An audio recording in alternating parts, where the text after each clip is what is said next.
Okay, now that we've got that down in there, let's talk about the balance of a backpack. So you can imagine kind of three sections on a backpack. You've got the bottom section, the middle section, and the top section. In the bottom section, you want to fill it with light, fluffy items, such as a sleeping bag.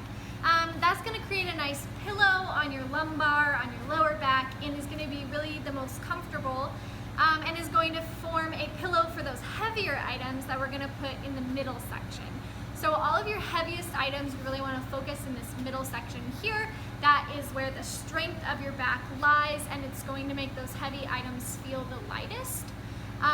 Also, you want to try to keep those heavy items as close to the back of your pack as possible, and that just helps keep the pack balanced and keeps it from trying to pull away from you. And then you want to put all the rest of your light items on the top, and that just prevents the pack from being top heavy and really hard to manage. So the next items, since we already filled this nice pillow section of the bottom, we need to focus on our heavy items. The heaviest item you're likely going to have is your food, just because food is heavy and it gets heavier the more days you're going to be out in the field.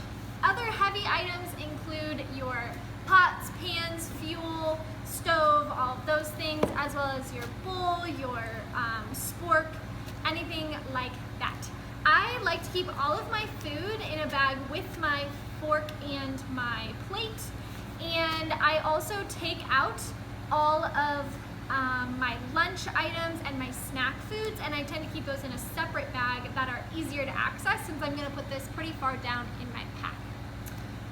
Okay, so a really important backpacking rule has to do with food and fuel.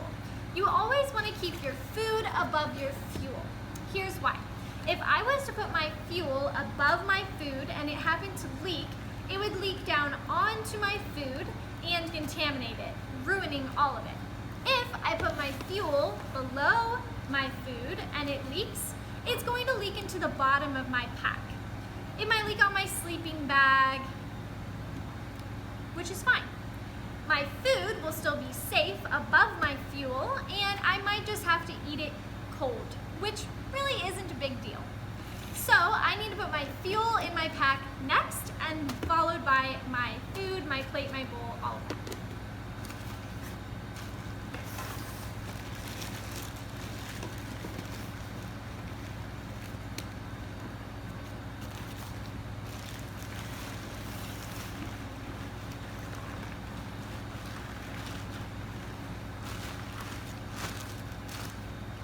One big item that I have left is my tent.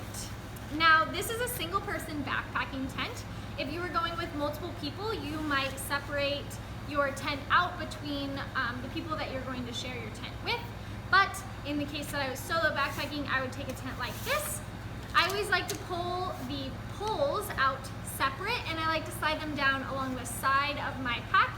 These ones are pretty short, but sometimes tent poles can get pretty tall. So you just want to shove them all the way down in, careful not to rip your compression sack, and that way they won't stick out the top of your pack. So let's put these in.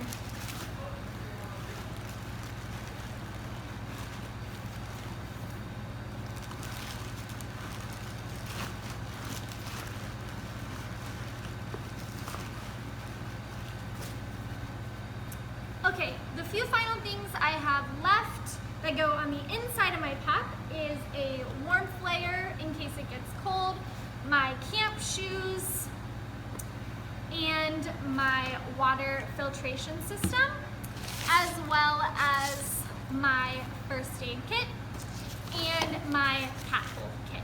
So I like to keep these things towards the top, especially the first aid kit. I'm going to put that in very last.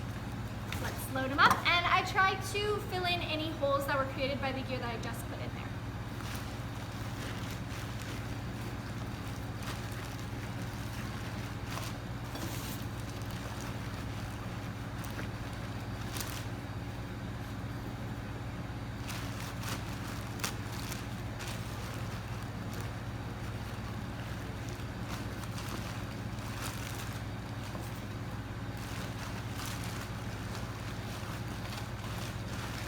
Now that you've got everything on the inside of your pack, you're going to want to take your compression sack and twist it and stuff it down in so that it is completely covered. Everything is nice and sealed and nothing in there is gonna get wet.